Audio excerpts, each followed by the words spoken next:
one last video before I'm away on vacation. Uh, Maybe you'll get some vacation like snippets at some point if I think to take any video while we're away, but usually I'm having too much fun in the moment to think about pulling out my phone. I'm just old enough, I guess, that my first instinct is not to video everything. That said, I am here to talk about To Love and to Loathe by Martha Waters. I don't even still have the book. I took it back to the library like immediately because in case the thumbnail didn't clue you in, I was not a fan of this book. I've heard about this author, you know, as a Regency romance author for a while, and I've wanted to try one of her books.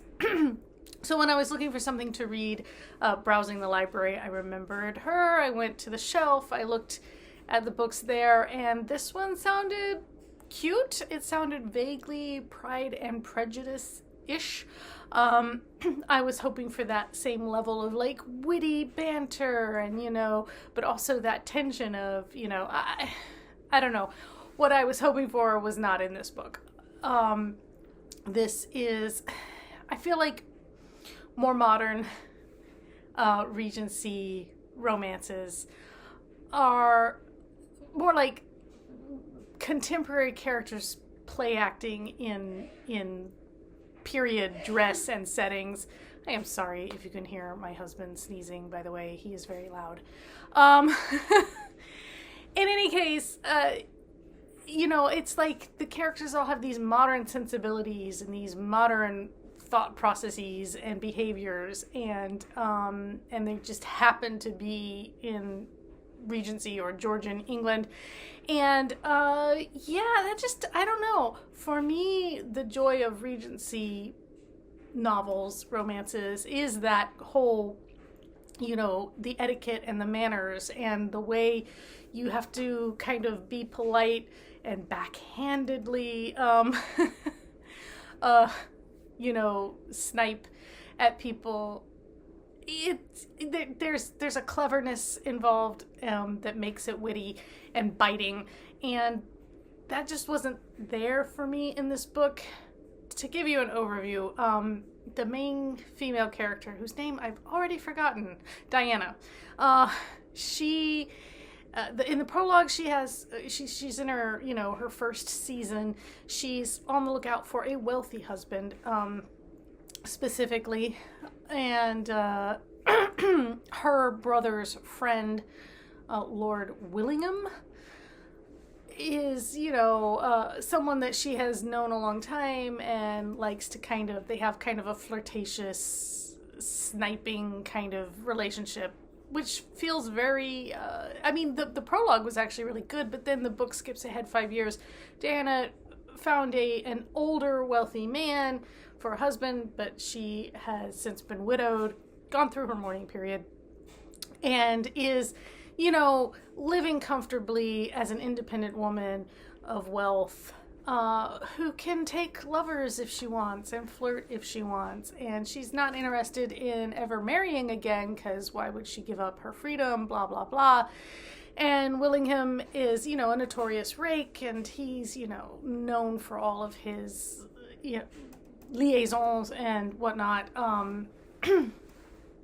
But then he comes to Diana because his last mistress gave him a bad review of his bed technique, let's say. And he's like, you know, I'm having a house party for like a fortnight. Why don't you come and maybe we can have some fun, as it were.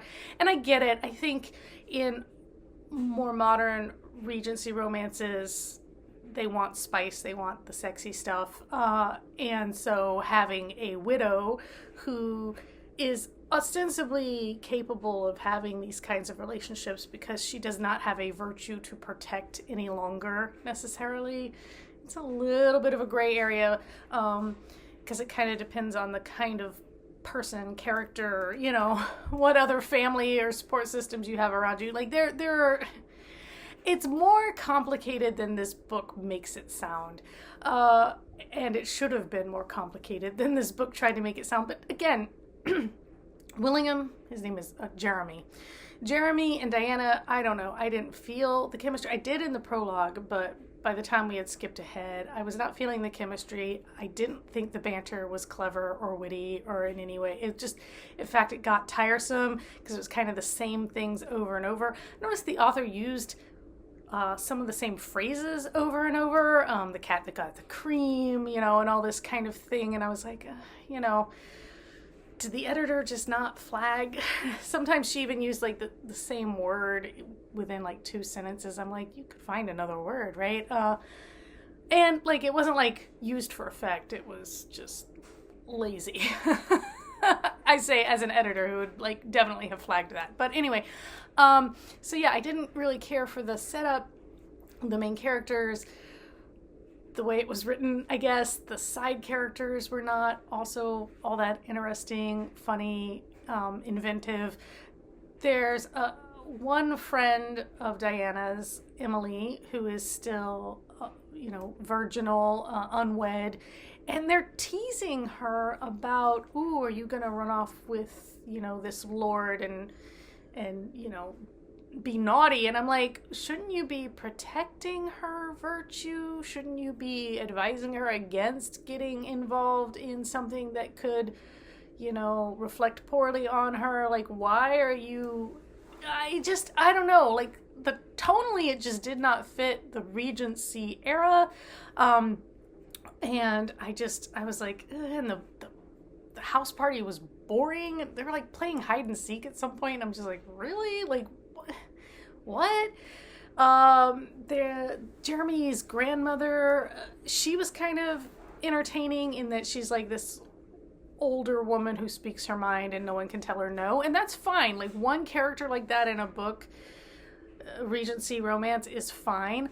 But like, when you have the grandmother's like that and Diana's like that, and the friends are all kind of speaking their minds too, I don't know, it didn't work. So yeah, the characters were kind of all of a type, somewhat indistinguishable. Like, I'm getting all these names thrown at me, Audley and Pinvale and all this stuff, and I couldn't keep track of who was who, and I kind of didn't care enough to keep track of who was who.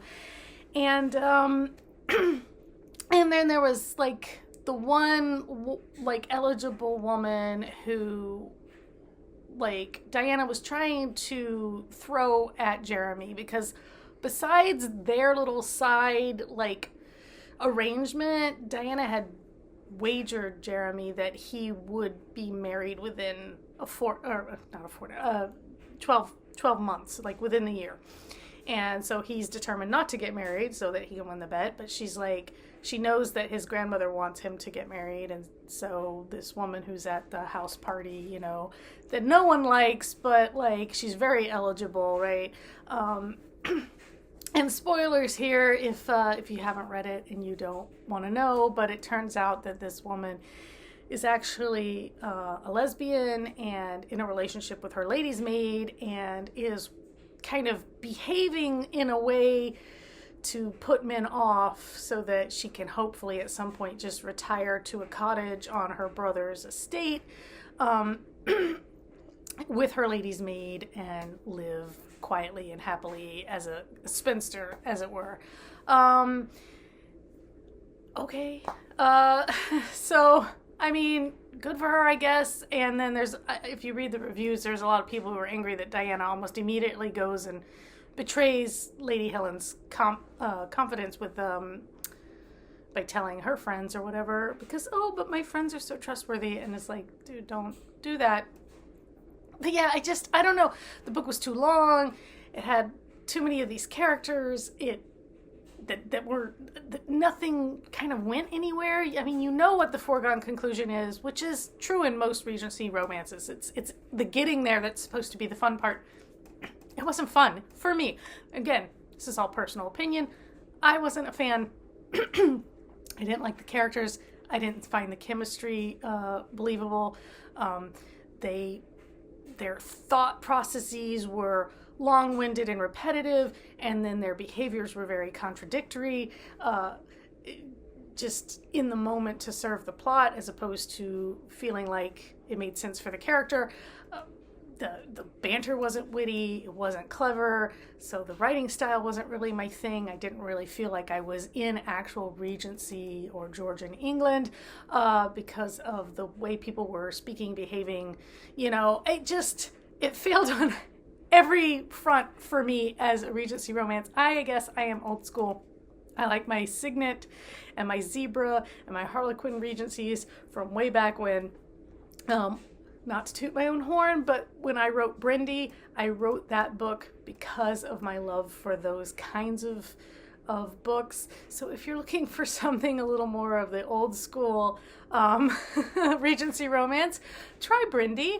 Faybourne is also a Regency romance, but it's got some fantasy elements. It's not really a romantasy in the sense that like people talk about it, but it is a Regency romance fantasy book, and that one does actually also have some male rep in it.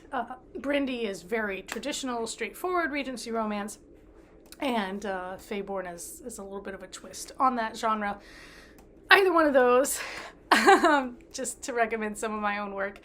But yeah, it's because of my love for those older, more, traditional Regencies that I wrote Brindy and Faybourne. And I just feel like, I guess these days, because I'm an old fogey, these days the modern take on historical romance, Regency romance, is to make it spicy, and I don't know, I don't find the dialogue snappy, and that's such a key part of building the characters and their relationships, because back then, you did a lot with your words, because there was a lot you couldn't do otherwise. So yeah, I gave it 2 stars. I know I'm talking about it like it's a 1 star. I mean, I guess it was fine. It wasn't like the worst thing, I guess. I don't think I'd read any more by this author, unfortunately, but yeah, it wasn't for me. This is again all personal, all subjective, I guess.